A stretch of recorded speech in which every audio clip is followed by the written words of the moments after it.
Morning, everyone. Welcome to another gravity training masterclass. My name is Danie Nel, and today we'll be discussing work-at-height governance. So I hope you guys are well. I hope you guys are staying safe. It's quite a chilly morning in South Africa, in Pretoria. So I hope wherever you are, it's a bit warmer. So today is the sixth, I think, masterclass we've done. So if you're new here, welcome. If you've seen a few of these before, you probably know how they work. So just for those of you who are new to Microsoft Teams and using the interface, I quickly want to show you guys how to reach me and how to contact me. So if you look on your screen, you'll see on the right-hand side, there's a little live event Q&A section. And then there's a tab, two tabs on the top that says featured and my questions. So if you have any questions, you type them into the my questions section, and at the bottom it says there your name optional. So when you do post a question, or if you want to say something, or you want me to repeat something, or slow down, or go back a slide or something, please do add your name there so I know who I can address.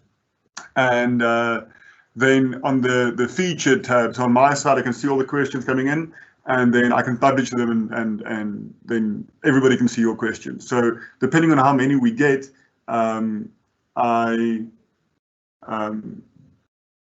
won't necessarily be publishing all the questions, only the ones that are pertinent or which I think are relevant to everybody else. Sorry, I just got a comment here that's saying my voice is echoing. Is that the case for all of you guys, or is it just, is my sound okay? Can you guys hear me? I hope it's not my side, but let me know as we go on. If it continues, then I'll try and fix it and make a plan. Okay, so that's Teams. Hopefully you guys are happy with that. And then for other queries or questions, you're welcome to contact us at info@gravity.gh.co.za. That's for any questions or information that you might require. And then if you want to book training, you can contact bookings at gravity.gh.co.za, or you can visit our website. Now, the website, Gravity Group Holdings, Gravity Training is a member company of Gravity Group, along with Access and Gear. So Gravity Group Holdings will give you the profile and all the details of all those three companies. So training, specializing in work-at-height training, rigging, rope access, full arrest, those kind of things. Gravity Access, specializing in access solutions, the installation thereof, and inspections, and so on. And then Gravity Gear provides all your work-at-height equipment needs. You can also please follow us on Facebook or Instagram and YouTube. For those of you, again, who are new to this masterclass thing, or if you haven't attended one before, all the previous ones we've held during the COVID-19 lockdown period, we have recorded and then uploaded onto YouTube. So if you go to our channel, Gravity Group, you can check out all the previous ones and catch up. If you are curious about them. We've done one on rope access, one on rigging, one on anchor points, one on rescues, one on full protection plan development, and one on low-level heights as well. I think that's all of them. And work-at-height equipment. So let's get started with today's one. Today's might be a bit shorter than most, just due to the material that we're discussing. So okay, great, the sound seems to be fixed. Fantastic. So work-at-height governance, it might be a strange, let me get my face back on. Then we'll go to the agenda. So work-at-height governance might be an unfamiliar phrase or topic if you haven't spent much time in work-at-height training. But it's a big thing that we've seen a few times cause companies quite some trouble in terms of they paying a lot of money for training, and then when those certificates come, or when those safety files with those certificates are audited or sent to a client, then they found out, well, these certificates aren't sufficient or aren't correct or on the right type, and. So that's the main thing we want to avoid. We want to make sure that if we send guys for training, that one, they receive the training that we want them and what they need for their job and for the site and task and so forth. And we also want to make sure that the training provider, the guys providing the training, are above board, doing all the correct things, following the correct procedures, having the correct accreditations, all those kind of things. So this whole masterclass today will be discussing the different types of governing bodies and work-life governance, and then we'll get into the details of how to check that and what you might want to look out for if you send guys for training. So let's go back to the agenda and we'll quickly run through that. So we're going to kick off with the definitions, then the purpose of accreditation, and then the benefits of accreditation. Then we'll have a small tea or coffee break, and then we'll come back and then we'll discuss the types of accreditation, the governing bodies, the verification, and then a bit of info on the courses themselves. And then we'll have another tea or coffee break, and then we'll have a look at, if you guys have any questions, then there will be opportunity for you to ask questions, and I'll answer as much of them as I can. Okay. So, getting started. The main thing we want to look at is the definition of a competent person. That's where this whole thing kicks off. As usual, and if you've seen a few of my other masterclasses, you know I always start off from the legal point of view, the legal perspective. Now, if you are not South African or not in South Africa when you're watching this, please do excuse my esoteric legal mumbo jumbo, but if you, wherever you are, please then, whenever I refer to South African law, just fill in your own country's regulations or legislations. If you don't have any specifically to work at height, then you can take this as best practice. It's quite good definitions to use anyway. So in our Occupational Health and Safety Act 85 of 1993, we have the definitions of a competent person. Now, that's quite a lot of text, so you guys can read through that, but I'll highlight I'll read it for you. Anyway. So a competent person means any person who has, in respect of the work or task to be performed, the required knowledge, training, and experience, and where applicable, qualifications, specifically the work or task. Now, that's fine and dandy, and we're all happy with that. Most people stop reading there. The next bit is where the sticky part comes in. Provided that where appropriate qualifications and training are registered in terms of the provisions of the South African Qualifications Authority Act 2000, those qualifications and training must be regarded as the required qualifications and training. Okay, so that being a mouthful as is, what it refers to is the South African Qualifications Authority Act, or SAQA, for short, have registered certain qualifications. Now, if that qualification exists, that means you have to hold that qualification in order for you to adhere to this definition of legally competent person. Okay, we'll get into this a bit more later on, but you'll see it does play quite a big role in terms of work at height, in terms of your training. Okay, keep that in mind. This will be important for our discussions later. So, furthermore, your training providers in your country, or in your country and in South Africa, have to adhere to, first of all, the legal requirements of that country. So in South Africa, we have the OSH Act, so we have to adhere to all the requirements set forth in the OSH Act, amongst others. Then some countries will have a national accreditation level. In South Africa, we have something like the CETAs or something. We'll get into all these a bit later on, but we have a few CETAs, which is the Sectional Educational and Training Authority, which governs qualifications, and I'll discuss this a bit more in a bit more detail later on. Then you have international accreditation bodies, something like IRATA, which most of you might be familiar with, and then you have the training provider. Okay, so sometimes it might be that a country does not have the national accreditation level. Then they skip that one, and then the provider will only have the international accreditation. That's fine.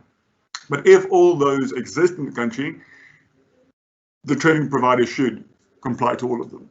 Okay. Now, we'll get to why and the wherefores a bit later.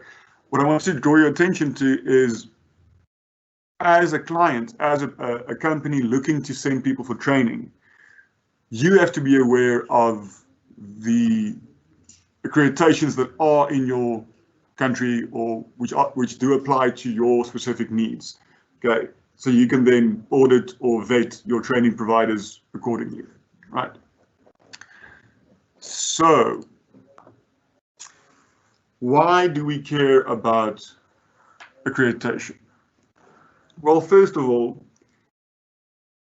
as is the case with some fly-by-night cowboy companies, there is a chance, or there is a, how can I put it, a opportunity for people to misrepresent themselves in terms of, I'm a training provider, you need rope access training, send me your guys, I'll train them, and I'll give you a certificate.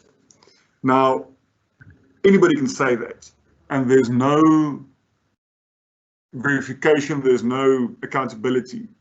So accreditation, or the idea of accreditation and working out governance, is to ensure that the people who are allowed to train do so legally, and they comply, as we said on the previous slide, to those legal requirements set forth by whichever regulations you have. Then we have the idea of quality assurance. So if you go to a provider and they are accredited by whoever, that means that that accreditation body has audited that company. They have vetted the trainers, the systems, the documents, the venue, the facilities, all those kind of things. So you know, if that company carries an accreditation, that the quality of that venue and of that facility is meets the standard of whatever body they belong to. And then, of course, the quality management, and the reason why I split those two is the accreditation is not a once-off thing. It's not something you apply for, get your sticker, and then you go on. This is a sometimes yearly, mostly annually revisited and re-audited, and the accreditation gets renewed. So it's constantly managed and updated. There's no chance of somebody carrying the accreditation and then letting their standards slip and still maintaining that accreditation. Okay, so if a guy is accredited, and this is where your homework as a client comes in as well, is if you do have a training company in mind and they say, yes, we're registered with whoever, make sure that accreditation is indeed still valid, and we'll get to the verification of training providers in a second, or later on in the presentation. So those are the main topics, or main purpose of accreditation. Then we get to the benefits. Now, again, when I say benefits, I refer to the benefits for you as the client, using the benefits for you using a accredited training provider. You will get consistent training. Now, why is that the case? Well, when you get accredited, they audit your system, and that system forces you to repeat certain steps. You'll also have your training material audited, and they'll get approved. So if you are accredited, the trainers of that provider will repeat the same process over and over and over again. So if you send guys in March for followers training, say, and you send guys in September again, you can be certain that those two, or your two learners, will have the same level of competency coming out the other end, right? Then there's accountability of your training providers, which is a great benefit to clients as the accreditation guarantees that those training providers can't break out of the system. They can't jibber the system. They can't take shortcuts. They can't fraud the system, if I can put it like that. So they have to follow certain guidelines. They have to follow certain regulations, which means that if they don't, you can hold them accountable, and you can report them to the accreditation body, for example. And then the competency assurance. Now, this is a two-way thing. This assures the competency of the trainers at the provider that you're using, but it also assures the competency of the learners that you send, your employees that you send for training, because the accreditation guarantees a certain level of training, a certain level of quality of training. Okay, so the main benefit is, or if I can summarize the benefits, it's a certain confidence that you can have in the training provider with regards to what you'll get each time. So it's repeatable, consistent process, and the level of training will always be as high as it can go. The other benefit that I haven't mentioned here is, of course, that the accreditation also forces the training provider to improve. So if the accreditation body brings out a new regulation or new procedure, for instance, let's say a new rescue, then the training providers will be the first to hear about it, and they'll be on the front line of the new systems and the new methods and the new methodologies, which means your training will always be as up to date and as current as possible with regards to all the procedures, the work at height procedures, as well as the legal side of things. Okay. I've been talking quite a while now, so I think that's, okay. So the types of accreditation. Did I miss our tea break now? I missed our tea break. Okay, I think let's pause there before I go on to the types of accreditation. And we'll have a short tea break. And what's the time now? It's 20 past. Okay, so let's take a 5-minute break, and we'll see each other again in 25 past 9, if you guys are happy with that. And we'll continue on with the types of accreditation. So please, guys, do remember you're welcome to send me questions if you have any. And let's make this as interactive as possible. Again, if you have any comments, it doesn't have to be questions. If you want to give your opinion, or if you want to ask me, if you want me to repeat something, please do feel free. All right, I'm going to quickly set up a tea break slide, and then we'll see each other in a minute.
Right, welcome back, guys. I've got a few questions in during the break, which I'll quickly run through, and then we'll continue with the presentation.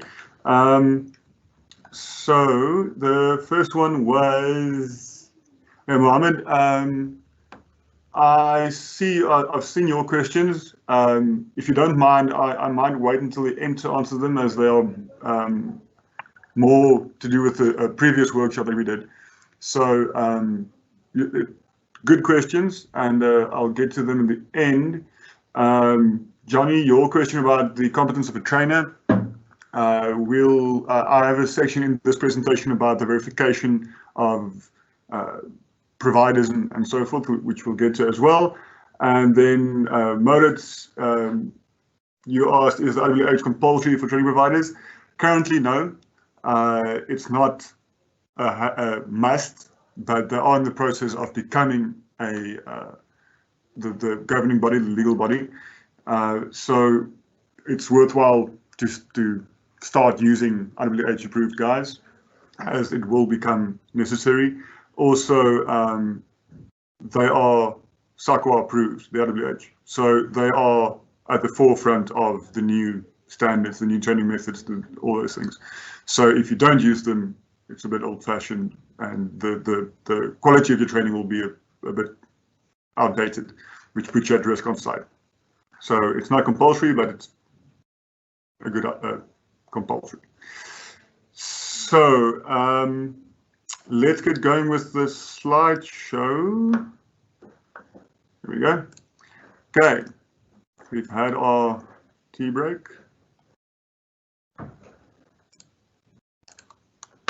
So we are talking about the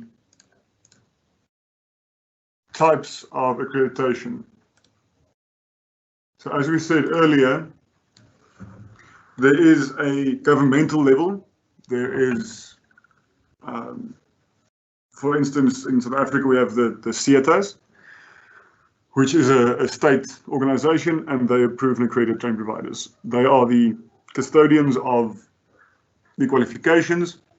So a qualification is registered within the National Qualifications Framework, the Nqf, and then that qualification is registered with a CETA. There are a bunch of them, and then that CETA accredits training providers to allow them to train that specific qualification. Okay, that's the short version. Then we have our national or local accreditations. So in South Africa, that'll mean something like the IWH, or in Europe and in New Zealand, those places, they have their own ones as well. We'll get to those later. And then you have your international ones, which like something like IRATA again. And then we have client accreditations. Now, this is something that is often not considered, but there are certain companies who have their own work at height regulations or standards. And for you to work on their sites or to be a subcontractor for them, you have to have a certain type of training. Now, certain training providers, like Gravity Training, do carry or have the approval of certain of a few of these clients, meaning that they accept Gravity certificates as the required training.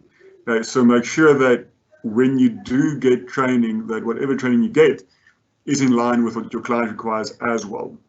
So a training provider can be accredited by a client as well.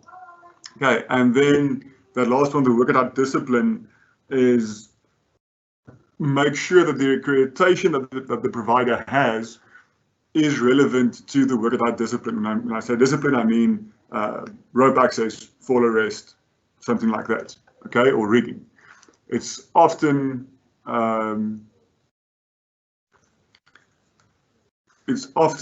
the case that a company, a training provider, will be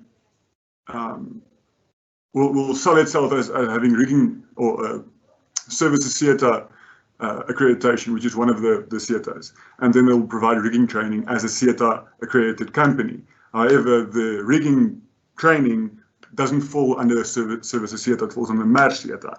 So be very aware of the nature of accreditation. It's very easy to be misled by all these phrases and say, yeah, we see it accredited. Make sure that the guys are actually accredited for the course that they are presenting. Okay, so here you go. The few examples of governing bodies. So the top three left, where's my laser pointer? So Masterclass, Service Theatre. Now, Masterclass is our rigging training, services is full arrest and rope access. I'll get to all these in a second. Then you have the IWH accreditation, professional body. Then we have IRATA. Then we have something like GWO, the Global Wind Organization. I can't pronounce that, unfortunately, but this is for instance, the French rope access accreditation. This one is the Industrial Rope Access Association of New Zealand. SPRAT is the American one. UNETVA is the Spanish one. FISA is the German one. And then the ECRA, the European Committee for Rope Access, for example.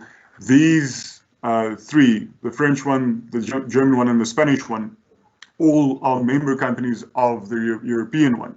So, for example, the European Union now has another level of regulations where you have your national one, then the European Union one, and then the international one. So again, there are loads of these per country. So please make sure that when you do receive training, that you have the correct accreditation for the correct work at height that you require. Now, excuse me, I want to focus your attention on the fact that most of these, if not all of them, are rope access accreditation bodies. There currently isn't one for full arrest, international full arrest accreditation. In South Africa, the Institute for Work at Height, the IWH, do have a full arrest body, a rigging body, rope access, scaffolding, and ladders, okay, chambers. So the closest South Africa can get to full arrest accreditation is for the IWH, IRATA, obviously rope access, as well as these guys at the bottom. Right, let's get to the next one. Okay, who asked the question about, it was Johnny, I think. Right, Johnny, for example, the IWH has a verification page or tab on their website where you can verify a member company. So if a training provider tells you they are accredited with the IWH, you can go to their website and you can look at the list of memberships, and then alphabetically you can find the companies. For example, Gravity Access and Rigging, Gravity Training are both accredited with the IWH. So don't just take somebody's word for it. Go and do your homework. Verify the providers. The same with something like IRATA. You can find a member, and then you search per country, and then the country of the providers in that country will pop out, and then you know, for example, Gravity Training is also IRATA accredited, so you can find us there as well. Now, I know your question wasn't how do you verify a training provider, how do you check the competence of a trainer? Okay, now, within these websites, you can also, if you have the guy's ID number or something, you can verify the qualifications that guy holds. You can also, on Gravity Training's website, you can verify the certificates of a trainer or of a person. The method I would actually advise you is, depending on your position in the company, if you're the health and safety officer or you're the HR manager or whatever it may be. What I always tell the guys in our Fall Protection Plan Development course is that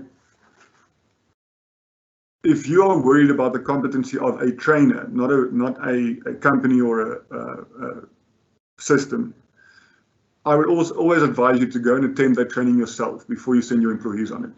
Yeah, so you can vet the training yourself. So then you have the opportunity to not only check the facilities and the venues and all that kind of things, but you can also see if the content of the course they're presenting is aligned to your needs and if you actually get what you want out of the course.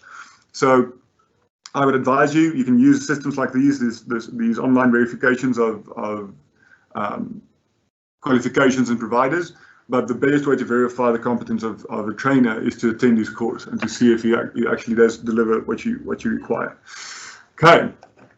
Next, we have these client requirements, as we talked about earlier.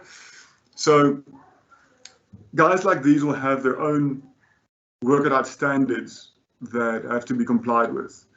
Now, certain training providers, like Gravity Training, for example, accredited with a few of these guys, do align themselves with these standards, and we ensure that the training you receive from us comply to some of these guys' standards. Okay, it's a very important part of the accreditation phase to make sure that the clients are indeed happy with what training you receive. It's not just about adhering to a unit standard or anything like that. It's specifics to certain industries and sites, so rooftop work, telecoms, RF, those kind of things, which have been added onto the standard training by certain providers, which allows these clients to approve them. So make sure that when you do receive training, again, that if you're if you're training subcontractors, or if you are a subcontractor getting training, make sure that the training provider that carries the accreditation and the approval of the clients that you're working for. Okay, the worst thing is if you pay a bunch of money for a training course, you get your certificate, you get a site, and the guy chases you off site saying these aren't sufficient. Okay, so do your homework beforehand and make sure that you get the correct training. So on that note, I want to quickly talk to you about the types of courses that exist in South Africa. So first of all, you have what we refer to as in-house courses. These are courses that aren't accredited by anybody. This is something that the training provider has developed themselves as a value-adding service. It's something that doesn't exist as a qualification, and they felt, listen, our clients can benefit from having these training or having this qualificational course.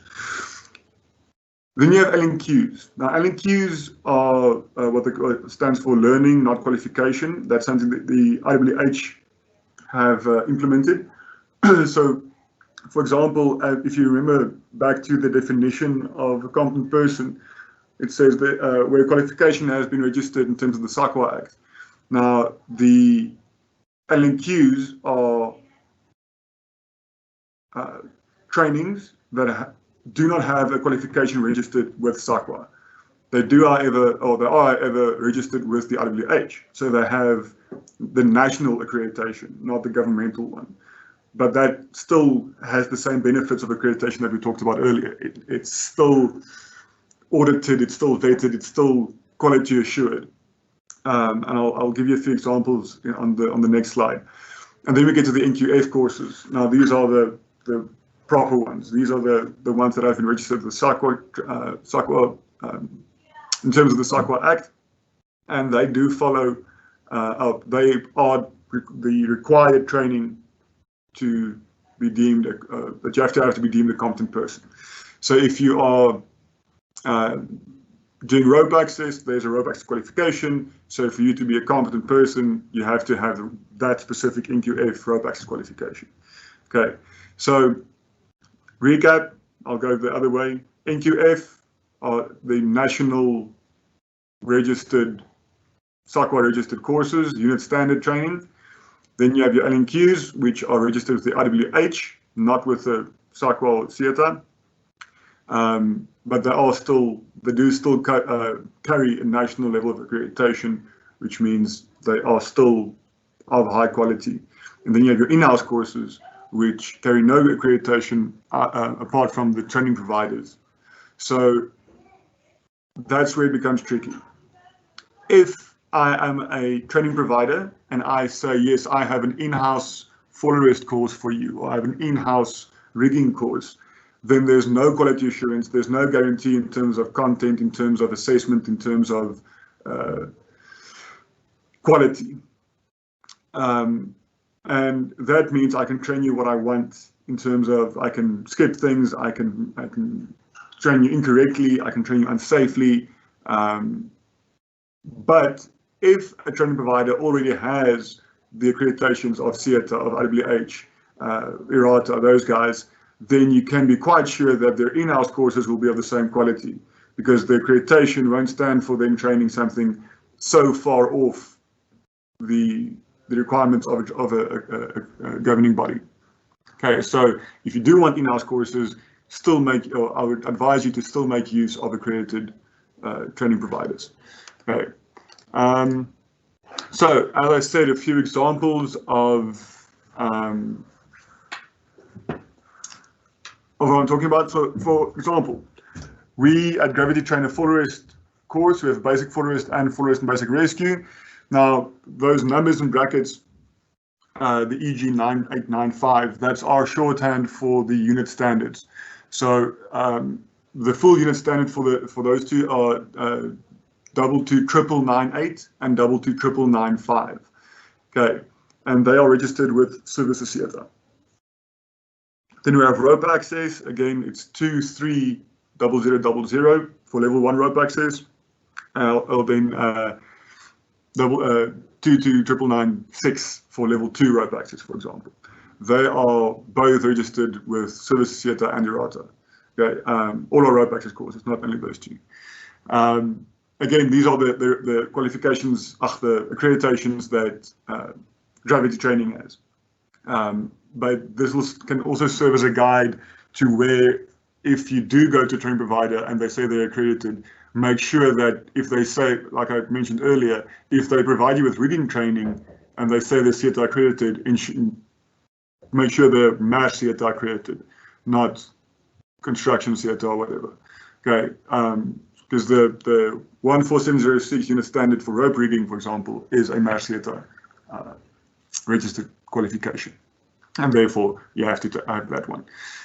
Then our full petition plan developer course is also registered with Services CETA 22994, and then we have our climbing equipment inspection and management course, or gear inspection course, and our implement a fall protection plan. Now those, for example, are registered as LNQs with the IWH, because there isn't a unit standard course or qualification for gear inspection, for example. And then we have something like a radio frequency awareness, which is in-house training, which Gravity provides as a extra service to our clients in the telecoms industry. Again, there is no qualification for that, but it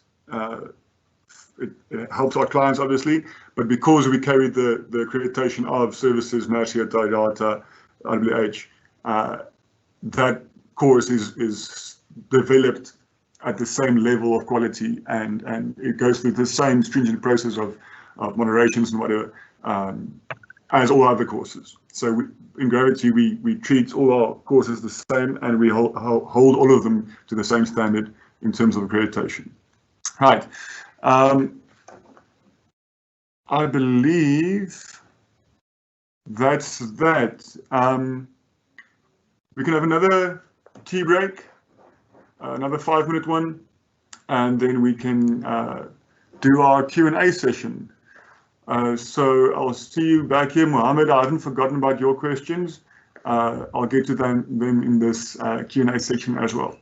So get a glass of water, a quick cup of tea. I'm going to get one as well, and then we'll come back and we'll sort out these questions if you have any. Okay, thanks guys. See you in a sec.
Right, welcome back, guys.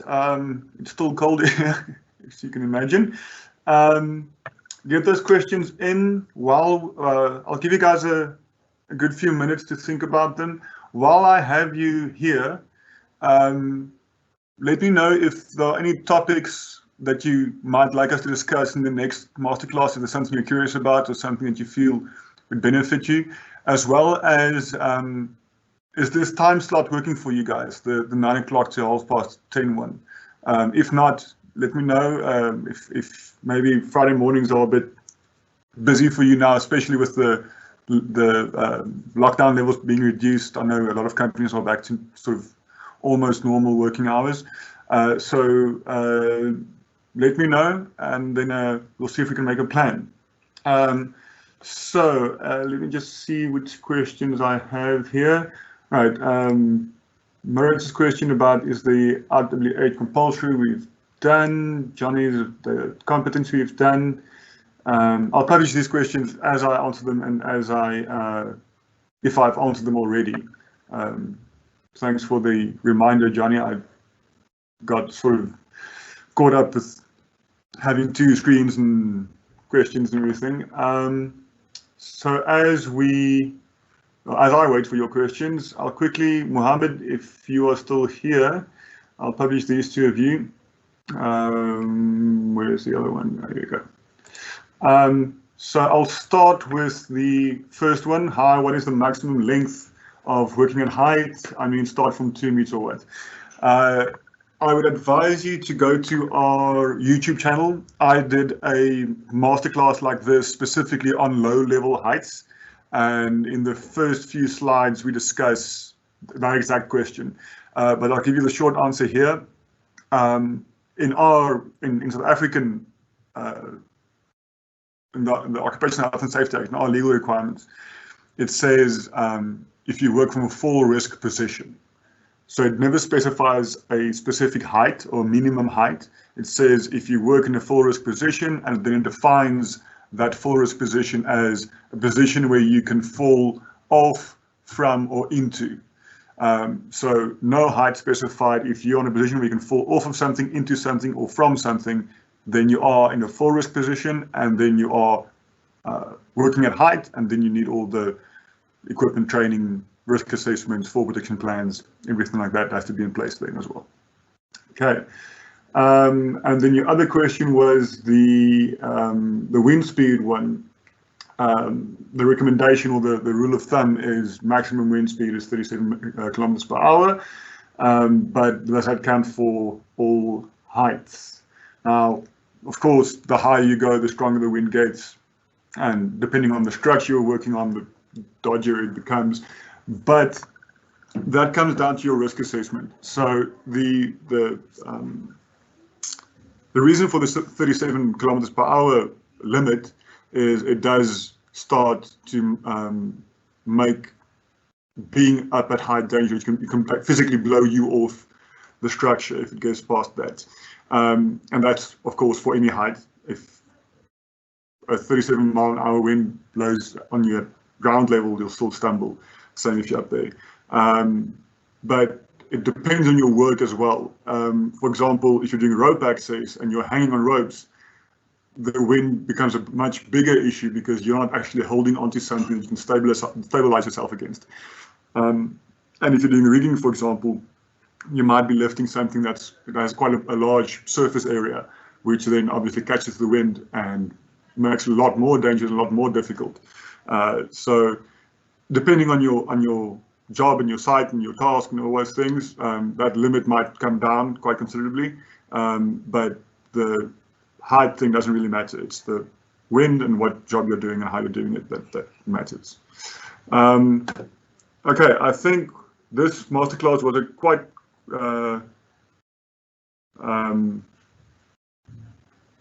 short one, but I'll give you guys a few more minutes to get them in. Asha, that's very kind of you, but training and experience. If you come and visit, I'll give you all my secrets. Of course, guys, please don't forget that all of these masterclasses will be up on YouTube either today or over the weekend. If you want somebody else to see them, or if you want to show them to your company or to a consultant or something like that. So yeah, the invite said we'll be busy until 10:30, I believe. So I'll give you guys until, let's say, what, 10 o'clock, and then if there are no further questions, then we can what's the word? Adjourn. Let me just fix this.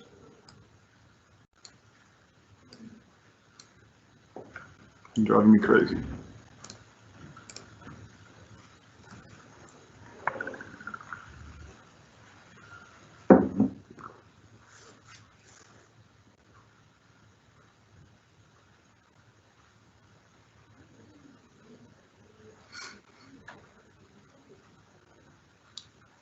So yeah, please, sorry, I'm now sitting daydreaming. If you guys, like I said, if you want us to cover a certain topic, or if you want to have us move the times about, please do let us know. These masterclasses are obviously for your benefit and for your education, so it doesn't really help me speaking to one person. Happy to do it as always, but we'd like to reach as many people as possible. While we wait, I'll just put up our contact details again before we adjourn, so you can write them down or take a photo or something if you haven't got them already. Again, all these masterclasses are recorded. They'll be up on YouTube today or tomorrow, and all the previous ones are there as well. Johan did one on the pitfalls to avoid when designing a fall protection plan. Heinrich Schroeder did one on rope access. I did one on anchor points. Then Hein did one on equipment. Johan did another one on rigging. And then I did one on anchor points and rescues and level heights as well. So if any of those pique your interest, please do go and watch them. We enjoy making these, so if you have any ideas or recommendations or comments, please feel free.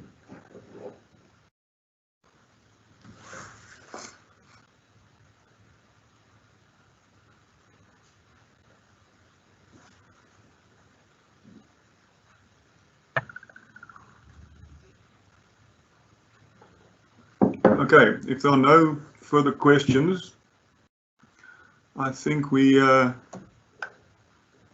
adjourn. I'd just like to thank you guys for sticking with me and spending your time with me on Friday morning. I hope you guys enjoyed it. I hope you learned something. If you have any questions, please, again, email, Facebook, all those things. We do check them regularly. And I hope you guys stay safe. I hope you guys take care of yourselves and each other. And then we'll see each other for the next one, hopefully.